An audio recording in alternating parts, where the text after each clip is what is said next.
Crew Chevrolet, Sky Zone, and Steen Enterprises. Tonight marked the beginning of a new season for several schools with region play kicking off. Now, you can throw the records away, but you can't get rid of the guys who got them here. In Region 8, undefeated Fort Dorchester taking on their longtime rival, the struggling Somerville Green Wave. They're 2-5 on the season. Talk about a close-up. That's DeCarrion Joyner with the keeper from 12 yards out. The Fort up 7-0 early. Later, they're popping champagne like they won a championship game. Joyner to DeAndre Champagne. That's one of the best last names in high school football. 14-0 after one quarter. Second quarter, it's Joyner keeping it for himself, coming in like a wrecking ball into the end zone. It's 21-0. The Fort would lead 35-zip until Somerville checks in on the scoreboard.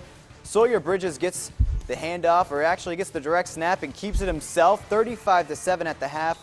Ended up being 55-23 the final from the Fort. The Patriots are 8-0 on the season. We thought we could put a lot of points on the board, which we did. Defensively, we were a little sloppy. We didn't play real well, but you know, they're a good team. They gave us their best shot, and I mean, I'm happy, man. That's 3 in a row. I love it. I'm happy. He's 15 years old, but he plays like he's 25.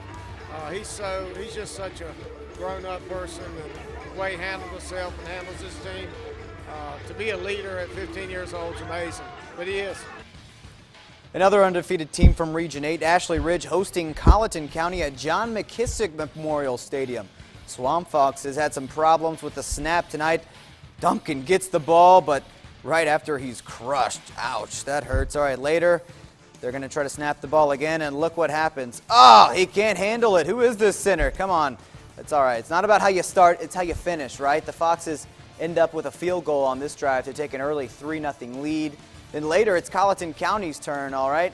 And they've got the offense rolling. Craig Grant hits Justin Williams on the screen, who does the rest with his feet.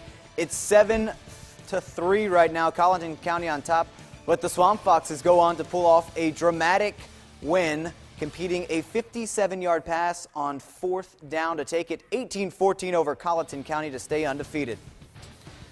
To the backyard, James Island won 3 straight. Goose Creek just ended a 3-game losing streak 2 weeks ago. It was a pink-out game for the Trojans, and they came out with a familiar game plan. Ride the bus. That's Bus Hamilton toting the rock for 60 yards. He ends up in the end zone. Trojans would miss the extra point, but they do take a 6-0 lead. Now, do the Gators have an answer? Yes, they do. Dominique Jefferson fakes it, keeps him himself for the score. The extra point would give Goose Creek a 7-6 lead. Later, here's Dominique airing it out. Rashay McMillan with the stiff arm to the end zone. 15 yards for the GCTD, all part of a 41-21 win. Goose Creek over James Island. In Class 2A Region 6, North Charleston and Academic Magnet met in a region game with not only crosstown bragging rights on the line, but both schools are undefeated. Something's got to give tonight. AcMag playing at North Charleston. Pretty slow start to this one. Only touchdown of the first half comes from AcMag's scoring machine. Nate Schlosser finding the crease there to make it 6-0. But here come the Dogs. Caleb Park makes a couple guys miss for North Charleston. He ends up getting the big gain, but would he make it to the end zone? No, he wouldn't. Cougars couldn't make a dent on the scoreboard in the first half, and they wouldn't make one in the second half either. AcMag wins 19-0. More from 2A Region 6, Whale Branch and the Proud Bishops from Bishop England right here going at it. BE with a 7-0 lead in the first, but DJ Davis is a whale-sized running back for Whale Branch. He gets the hard yards, and they cap the drive with DJ clearing space for Irvin Mulligan.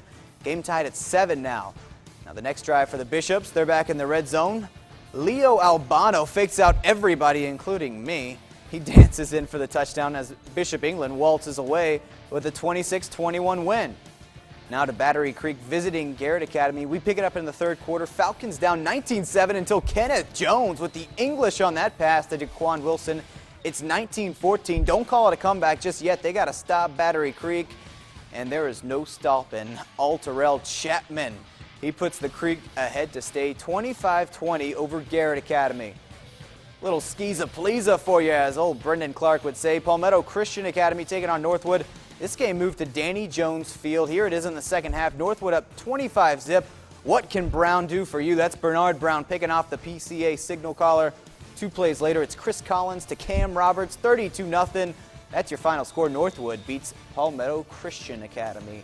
And a few other scores from the night. Pinewood Prep shuts out Augusta Christian 47-0. And Stalls out against Beaufort 63-6.